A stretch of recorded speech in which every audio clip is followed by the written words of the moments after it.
앞으로 북한이 계속 도발 수위를 높일 것으로 예상이 되는 만큼 취임 전부터 이제 윤석열 당선인의 어떤 안보 시험대에 오는 것이 아니냐 이런 예상이 나오고 있습니다. 대북 강경론 의지를 좀 밝혔는데 어떻게 좀 예상하십니까? 예, 우선은 대북 강경론이라는 표현보다는 저는 대북 원칙론이라고 저는 생각을 합니다. 예. 그 대북 관계에 대해서 지금까지 많이 좀 경색도 많이 돼 왔고 대북 문제가 해결이 잘 안 되지 않았습니까? 저는 그 가장 큰 원인이 원칙 없이 우왕좌왕하면서 사실은 북한에 일방적으로 끌려다니는 듯한 이제 그런 정책들 때문에 지금까지 이 사태까지 왔다고 저희는 평가를 하는 것이거든요. 예. 그렇기 때문에 또 외교 관계도 또 많이 이렇게 활용을 못하지 않았습니까? 예를 들면은 지금 외교전으로서 사실은 북핵 문제를 해결하는 것밖에 현실적인 방법은 없는 것입니다. 예. 그렇게 치면은 4강 외교라든지 한미동맹 이런 것들이 굉장히 중요하거든요. 근데 당시에 문재인 정부 시절에 4강 대사로도 전문성 있는 인사가 전혀 가지 못했습니다. 사실은 정치인 출신이면서 캠프에서 활약했던 어떻게 보면 보훈성 인사로 많이 일관이 됐었기 때문에 저는 이런 것들이 외교 관계에 굉장히 저는 약화를 가져왔다 이렇게 보거든요. 그래서 이런 4강 인사, 그 러시아, 중국, 또 미국, 또 일본에 대한 이런 인사들에 대해서 아마 시험대에 올라가는 게 첫 번째일 것 같고요. 예. 다음은 한미동맹의 회복입니다. 한미관계가 굉장히 경색되고 한미관계가 멀어졌기 때문에 이제 어떻게 보면 미국과의 신뢰를 어떻게 동맹으로서 확보해 나갈 것이냐 이 부분도 하나의 포인트라고 보고요. 사실은 서해에서 대한민국 국민이면서 공무원분이 피살을 당했을 때도 아무 말도 하지 못했고 남북연락사무소가 일방적으로 북한에 의해서 폭파됨에도 우린 아무 항의도 하지 못했거든요. 예. 이런 부분에 대해서는 대북 원칙론을 다시 한번 확인하고 그 부분에 대해서 원칙 있는 자세를 견지해야 된다 이렇게 보고 있습니다. 예. 향후 미국과 북한 간의 강대강 대치도 불가피할 것이고 새 정부의 이 북한과의 관계 설정 역시도 긴장감이 더 고조될 수밖에 없을 텐데 앞으로 향후 윤석열 당선인의 이 대북 강경론 유지론 이것이 맞다라고 보시는지 어떻게 좀 예상을 하시는지요? 네, 먼저 북한의 지금 미사일을 계속 쏘는 행태에 대해서 강력하게 규탄을 하는 바입니다. 이런 북한의 형태는 한반도의 긴장을 고조시킬 뿐이고 북한을 포함해서 한국뿐만 아니라 그 한반도 전체에 그리고 동북아에 아무런 도움이 되지 않는다는 말씀을 드립니다. 예. 윤석열 당선인께서는 그 선거 기간 동안 계속 대북 강경책을 주장을 하셨죠. 그래서 선제 타격까지도 얘기를 하셨고 또 사드를 추가 배치해야 된다 이런 말씀들을 하셨는데 실제로 이런 말씀을 하시면은 북한이 뭔가 반응을 해서 이런 강경한 상황을 무서워해서 미사일을 발사하지 않아야 된다는 그런 논리였던 것 같은데 지금 당선인 된 다음에 ICBM 같은 미사일까지도 지금 발사를 하고 있습니다. 그래서 강하게 얘기하는 것은 굉장히 시원해 보이나 그럼 그 다음에 어떻게 되느냐에 대한 계획이 조금 있느냐라는 것에 대해서 저희가 좀 불안감을 가지고 있습니다. 이렇게 강대강으로 갔을 때는 사실 문재인 정부 초기만 해도 트럼프 대통령하고 당시에 김정은 위원장이 전쟁을 한다, 미사일을 쏜다라는 굉장히 한반도의 그 긴장이 강화되어 있는 상황에서 대화 협력이 시작된 것이거든요. 그래서 우리가 지금 북한의 행태가 마음에 들지 않는다고 강하게 가는 것이 답인지 그럼 그 다음에 해결책을 우리가 내었던 적이 있는지 역사적으로 아무런 증명이 되었지 않기 때문에 새로운 정부가 새로운 노선으로 강한 노선으로 어떻게 하든 그것은 좋은데 다만 그 한반도의 과도한 불안감, 긴장감은 가지고 오지 않도록 유의해 주시기 바랍니다. 네, 지금 최 대변인께서 얘기하셨던 그런 부분에 대한 좀 답을 해주실까요? 예, 다 일리 있는 말씀인데요. 일단 지금 정부가 이제 시작 단계에 있기 때문에 너무 성급하게 평가하는 것은 옳지가 않고요. 기존에 보였던 문재인 정부 방식에 어떻게 보면 대북 끌려가기, 일변도로 가는 것은 저는 국민적인 신뢰를 얻기 어렵다. 그리고 북한에 대해서도 우리가 이제는 조금 더 원칙을 가지고 우리가 예측 가능한 범위 내에서 북한을 상대를 해야지 무조건 북한의 반응에 우리가 일방적으로 끌려가는 것은 더 이상 국민들이 용납하지 않거든요. 그래서 그 부분에 대해서는 반성과 성찰 속에서 지금 우려하시는 그런 안보적인 위기 같은 부분들도 저희가 당연히 챙겨서 국민들을 안심시켜줘야 된다 이렇게 보고 있습니다. 예. 자, 여성가족부 얘기를 좀 해보겠습니다. 여가부 폐지라는 것이 이제 윤 당선인이 후보 시절부터 줄곧 강조해왔던 그 공약입니다. 앞서 인수위에 추천된 여가부 소속 공무원들이 모두 좀 배제가 됐고요. 업무보고 일정도 30분 만에 끝이 났다고 저희가 보도를 해드렸었는데 여가부 존폐에 대한 어떤 그 현재까지 상황을 어떻게 보시는지 두 분의 의견부터 좀 들어보겠습니다. 먼저 최 대변인 한 말씀 해주시겠어요? 예. 네, 윤 당선인께서 여가부 폐지에 대한 의지가 강하다고 하시니 아마 폐지를 하시지 않겠습니까? 그런데 그 정부 전체의 그 조직에 대해서 효율적인 운영을 하기 위해서 조직 개편할 수도 있죠. 필요한 겁니다. 예. 그런데 두 가지 의문이 남습니다. 왜 정부 전체의 조직에 대해서 얘기하지 않고 유독 여가부만 선행적으로 먼저 폐지가 되어야 되는지, 그리고 지금 여가부에서 여성뿐만 아니라 예. 청소년, 취약계층 보호 여러 가지 일을 하고 있는데, 지금 윤석열 후보도 그렇고 윤석열 당선인도 그렇고 국민의힘 측에서는 다른 데서 중첩이 되기 때문에 다른 부서에서 하면 된다라고 얘기를 하는데, 예. 그러면은 구체적으로 어떤 일을 어느 부서에서 어떤 예산을 가지고 할지 그 안도 안 나왔지만, 설사 다른 부서에서 한다고 해도 여가부보다 다른 부서가 하는 것이 더 효율적이라는 증거나 근거도 없거든요. 그래서 무조건 이거 폐지. 그리고 이 배경을 보면은 당시에 그 20대 남성들의 표심을 잡기 위해서 약간 여성 혐오라든지 아니면은 남성들이 역차별 당한다, 이것을 선거 전략으로 쓰면서 나온 것이 여성가족부 폐지. 예. 구체적인 내용도 없고 그 페이스북에 달랑 그 몇 자 올린 그것으로 시작이 된 얘기입니다. 그래서 당선인을 강하게 생각하시면 하시는 거지만, 여기에 대해서 충분한 장단점이라든지 예. 우리가 이렇게 혐오의 정치를 계속 해야 되는지, 20대 남성뿐만 아니라 여성 모두를 다 모두의 의견을 다 경청하고 소통할 수 있는 정치가 필요한데, 이 방향이 옳은가라는 것에 대해서는 충분한 논의가 필요하다고 생각합니다. 네, 신부 대변인도 첨언해 주시죠. 예, 최재현 대변인 말씀대로 봤을 때 왜 여가부 폐지를 선행해야 되느냐라는 비판에 대해서는 사실 여성가족부에 대해서 저희가 강력하고 선명하게 메시지를 냈기 때문에 예. 공약 이양이 우선순위에 와 있다, 이렇게 답변을 먼저 드리면 될 것이고요. 여성가족부가 가졌던 문제점에 대해서는 제가 오늘 다 말씀 안 드리겠습니다. 시간이 너무 없기 때문에 그 부분은 다 제가 얘기하지 않아도 이미 충분히 다 말씀을 했고요. 이걸 자꾸 또 이제 혐오라는 그 무시무시한 단어를 또 쓰시는데, 제가 예를 들겠습니다. 그 중소기업청이라는 부서가 중소기업 벤처부로 격상을 시켰습니다. 네. 근데 중소기업 벤처부가 돼서 더 지원을 중소기업에게 많이 하겠다는 취지였거든요. 그러면 그게 대기업에 대한 혐오 정신입니까? 그리고 제가 예를 들어 기독교를 믿지 않는다고 해서 기독교를 혐오하거나 반대하는 게 아니지 않습니까? 그러니까 혐오라는 단어를 너무 저렇게 인플레적으로 쓰시는 것은 어떤 정책에 대한 논의 자체를 막아버리는 것이기 때문에, 그냥 이렇게 보면 여성가족부 거의 성역화하시는 거랑 똑같은 거예요. 그래서 그렇게 하실 필요는 전혀 없다. 저 이런 말씀 드리고요. 또 하나는 지금 취약계층 얘기하셨는데요. 저희 윤석열 정부 취약계층에 더더욱 신경 쓰고 효율적으로 선별적 복지하는 정부라는 건 다 국민들께서 아실 겁니다. 저는 이렇게 생각합니다. 여가부가 하고 있는 일들이 지금 정부 정책 안에서 다 예. 흡수가 가능하거든요. 방금도 말씀하신 취약계층에 대한 것들도 전 이런 대안도 있습니다.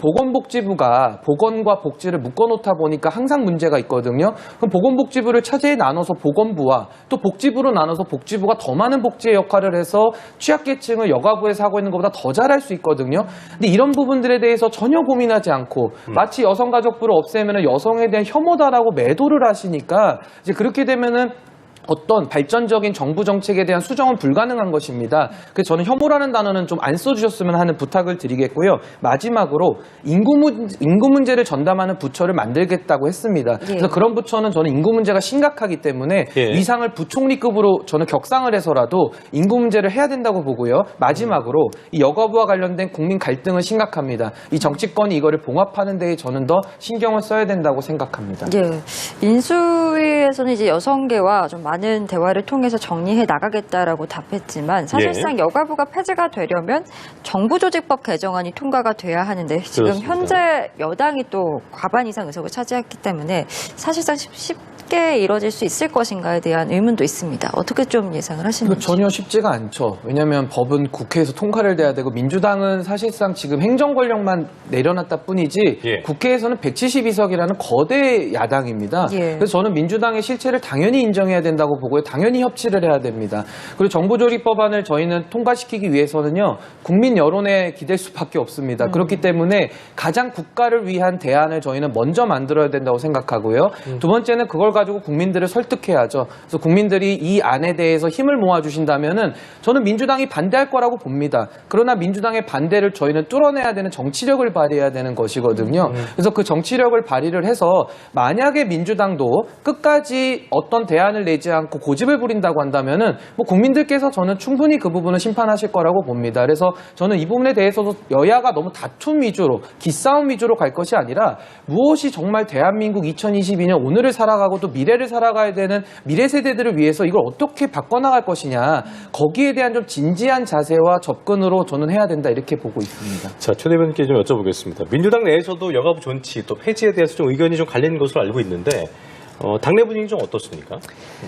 뭐 여가부 폐지가 아까 제가 혐오라고 하는 것은 여가부 폐지 자체가 여성 혐오라는 것이 아니라 당시에 그 윤석열 당선인의 선거 전략이 그 20대 남성의 표를 굉장히 의식해서 간 측면이 있기 때문에 그런 것을 얘기를 한 것이고요. 예. 특히 그 윤석열 당선인이 당시 후보 시절에 발언한 것 중에는 저출산은 페미니즘 때문에 일어난다. 아니면은 우리나라에는 구조적 성차별이 없다. 이런 말씀들을 하셨는데 거기에 대해서 여러 가지 반대 의견이 있다는 것이죠.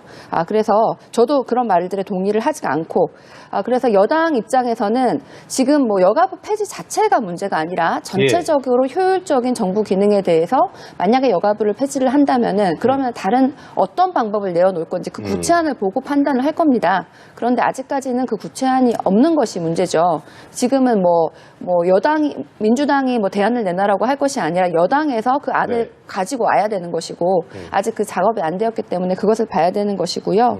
뭐 저는 그 여가부의 뭐 존재 여부가 아니라 우리 그 당시에 이재명 후보 같은 경우에는 성평등 가족부로 이름을 바꾼다는 공약도 했기 때문에 어떻게 하면은 이 필요한 기능이 분명히 있는데 이것을 얼마나 어떻게 효율적으로 할 수 있을지 거기에 대한 안을 모색하는 방법으로 가야 된다고 생각을 하고요. 다만 공약을 했기 때문에 묻지마식 여가부 폐지를 해야 된다라는 태도가 만약에 지속된다면은 거기에 대해서는 강하게 반대를 할 것입니다. 알겠습니다. 저는 좀 반박을 하고 싶은데요. 잠시 짧게요. 뭐 공론 없이 절대 진행 안 합니다. 지금 저는 이 공론이 좀 과잉되어 있다고 생각할 정도로 지금 저희 여가부 폐지에 대해서 토론을 얼마나 많이 했습니까? 그러니까 그 부분은 뭐 절차 수렴 없이 하는 거 전혀 아니니까 안심하시고요. 방금도 말씀하시는데 20대 남성의 표가 좀 저희한테 왔다고 해서 그게 여성에 대한 혐오가 아니라는 말씀입니다. 그러니까 아까도 말씀하신 대로 윤석열 후보가 어떤 페미니즘에 대해서 반대적인 의견을 냈을 수 있습니다. 반대하면 그게 다 혐오가 됩니까?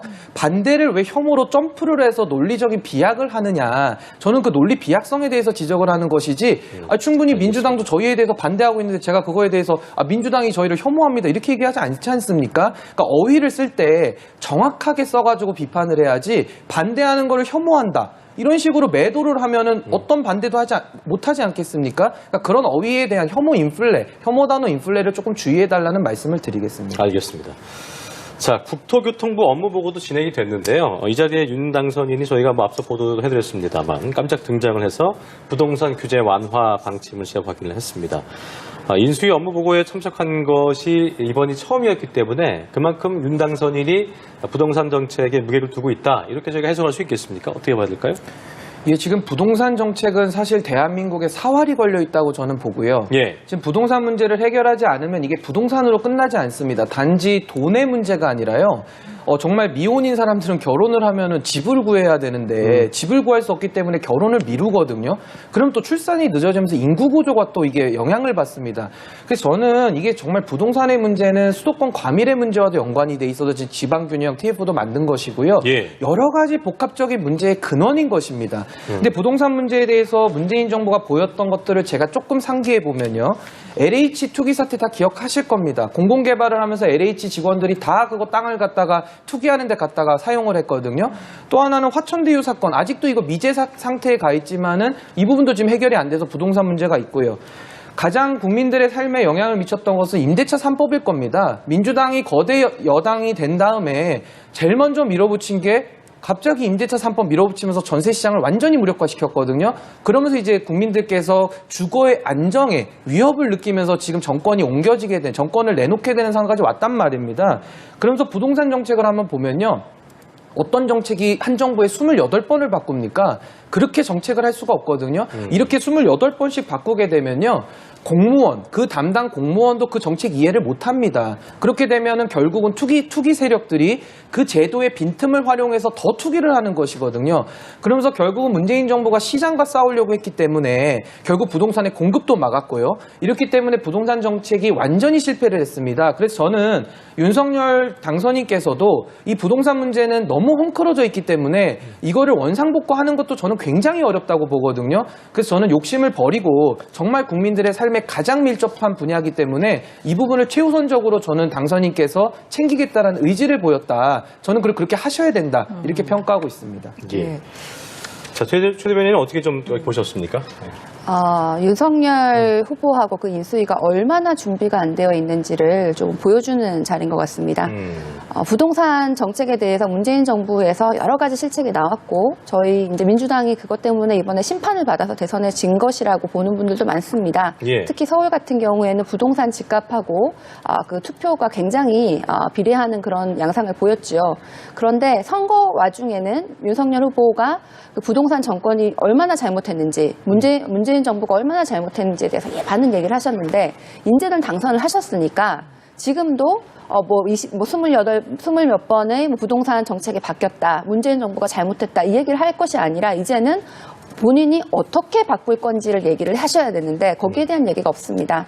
선거 과정에서도 사실 부동산 정책의 구체성이 너무 없어서 윤석열 후보의 그 문재인 정부 잘못했다라는 거는 충분히 알겠는데 그래서 어떻게 할 건지 예산은 어떻게 할 건지 어디에다가 어떤 식으로에 대한 설명이 굉장히 부족했거든요. 예. 그래서 일단 내가 정권을 잡으면 잘하겠다라고 하셨는데 이제 정권을 잡으셨는데 아직까지도 구체성이 없고 심지어 인수위가 출범했을 때 부동산 전문가가 아무도 없었다는 거 아닙니까? 그래서 급하게 윤석열 후보가 당시 윤석열 당선인이 예. 오세훈 시장에게 부동산 전문가를 파견해달라라고 하는 것을 저희가 언론에서 접했거든요. 예. 아무 준비 없이 비판만 하고 지금 당선이 됐는데 이렇게 업무 보고에 참석해서 강한 의지가 있다. 이런 모습도 굉장히 이거는 긍정적입니다. 그런데 구체적으로 어떻게 부동산을 잡겠다라는 것에 대해서 또 누가 이런 방향을 가지고 있는지에 대해서 모든 것이 불투명하고 얼마나 준비가 되어 있는지에 대해서 강한 의문이 듭니다. 구체성 결여에 대한 어떤 반론 제기하실 게 있으실까요? 예. 저는 지금도 이런 게 정말 비판을 위한 비판의 전형이라고 저는 보는데요. 지금도 대안이 없다고 그렇게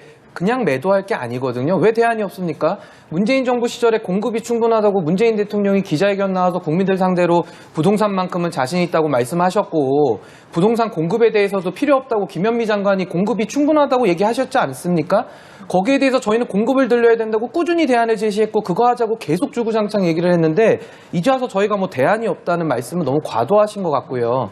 저희가 준비가 안 돼 있다고 하시는데 회의 지금 몇 번 했습니까? 이제 인수위에서 28번이라는 자신들이 엉망으로 정책을 다 해놨기 때문에 그거 파악하는 것도 되게 제가 어렵다는 말씀을 아까 드리지 않았습니까? 근데 지금 준비가 없고 대안이 없다라고 그냥 비판을 위한 비판만을 쏟아내시면 저는 안 되고요.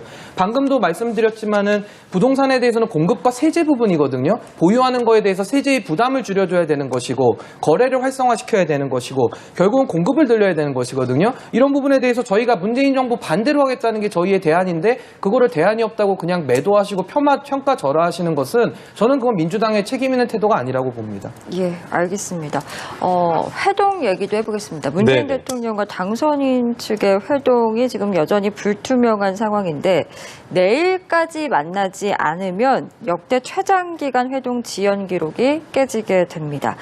양측 모두에게 큰 부담감이 있을 수밖에 없는데 좀 어떻게 돌파구를 찾아야 된다라고 보시는데 두 분께 다 질문을 드리겠습니다. 먼저 최 대변인. 네, 굉장히 보기가 민망합니다. 사실 양측 지금 현 대통령, 문재인 대통령도 그러시고 당선인도 그러시고 지금 같이 만나가지고 훈훈한 모습을 국민들께 보여드려야 되는데 한국은행 총재 인선 그리고 용산 이전 이런 여러 가지로 지금 갈등을 보이시는 양상이 사실 보기가 별로 좋지 않고 이런 너무 협상이라든지 구체 이런 것은 또 진행을 하더라도 별도로 두 분이 회동을 하셔야 되지 않나 이렇게 생각합니다. 자, 어떻게 좀 보셨어요? 예, 저도 지금 어떻게 보면 전 정부의 수장과 이제 다가올 미래 권력인 윤석열 당선인이 만남조차 못하고 있다는 건 저는 양측 다 책임감을 느껴야 된다고 예. 보고요. 사실 윤석열 당선인 측에서 갖고 있었던 불만은 그런 겁니다. 문재인 정부 시절에 너무 편향된 인사를 많이 했고요. 감사원과 법무부, 검찰 이런 데를 다 자신들의 측근들을 갖다가 이제 임명을 해놨거든요. 그렇기 때문에 지금 임기를 종료하는 시점에서조차 또 인사권을 행사하고 나간다는 것이 너무 과한 거 아니냐. 지금 이런 비판의 포인트거든요. 저는 그 부분에 대해서는 비판할 수 있다고 봅니다. 그렇지만 현직 대통령이 문재인 대통령이고 인사권이 살아있습니다. 그리고 이거를 빌미로 해서 아예 만남조차를 거부한다는 것은 결국 그 부담은 문재인 대통령과 윤석열 당선인 모두가 공이 지는 것이거든요. 네. 그래서 저는 미래 권력 입장에서는 조금 더 넓은 품을 가져서 조금 더 조건 없는 만남으로 해서 두 분이 일단 만나는 모습을 국민 앞에 보이는 것이 가장 급선무다. 저는 그렇게 보고 싶습니다. 예, 알겠습니다. 자, 어쨌든 이게 정권 이양기의 그 다소의 신경전은 인지상정이겠습니다만 어쨌든 이렇게 16일 그때 회동이 4시간 전에 전격 무산된 이후에 격돌 양상을 보이는 게 어떤 주권자의 국민에 대한 어떤 예의가 아니다라는 비판이 일고 있는 상황인데 그렇다면 지금 상황에서 가장 합리적이고 이상적인 해법은 어떤 걸지 두 분의 의견도 좀 들어보겠습니다. 먼저 신 대변인님. 예, 저는 인사 협의에 대해서 좀 청와대가 너무 형식적으로 할 게 아니라요. 그냥 전화 한 통 하고 협의는 끝났다, 안 받아들였다 이런 게 아니라 네. 좀 진정성을 가지고 저는 했으면 좋겠습니다. 인사권을 가지고 있는 거 저는 인정하고요. 예. 문재인 대통령 권한 맞습니다. 근데 그렇다고 그 권한을 자기 마음대로 쓰겠다 이건 또 아닌 것이거든요. 예. 그러니까 어떻게 보면 자기가 가진 힘이 100이라고 했을 때 한 70%만 쓰면 되거든요. 그러니까 그 정도만 저는 하면서 절충점을 찾았으면 좋겠고 또 윤석열 당선인 입장에서도 너무 또 조건 사항이나 이런 것들을 걸 것이 아니라 예. 그냥 조건 없이 일단 만나자는 그 대원칙의 합의를 하는 것이 모두가 다 국민들을 위한 거 아니겠느냐. 저는 그렇게 생각합니다. 네, 네. 최지은 대변인은 어떤 의견이세요? 네, 뭐 인사에 대해서 말씀을 하셨는데 한국은행 총재 임명에 대해서 얘기를 한번 해보면요.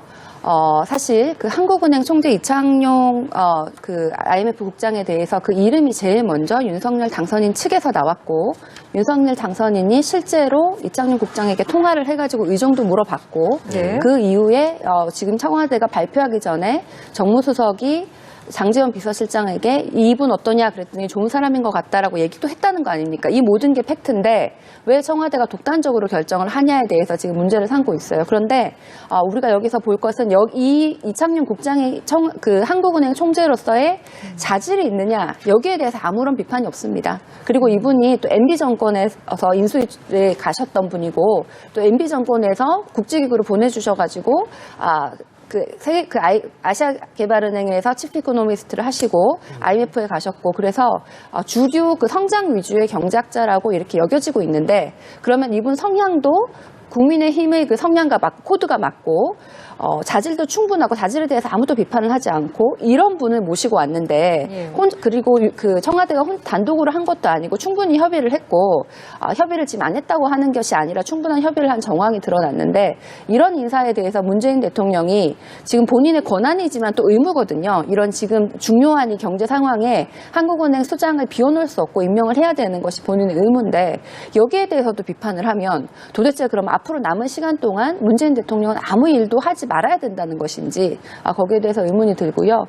이미 지금 윤석열 후보가 당선을 하셨고 지금 국민들이 윤석열 후보에게 듣고 싶은 것은 당선인이라고? 죄송합니다. 예. 예, 윤석열 당선인에게 예. 듣고 싶은 말은 앞으로 어떻게 하실 건지 어떻게 하면은 그 말씀하셨던 협치나 통합을 이루시고 우리 지금 경제나 민생이 힘든데 이것을 어떻게 해결하실 것인지 지금까지 모든 문재인 대통령이 한 건 잘못했고 지금 하는 것도 잘못했고 앞으로 며칠 동안도 잘못했다라는 얘기가 아닙니다.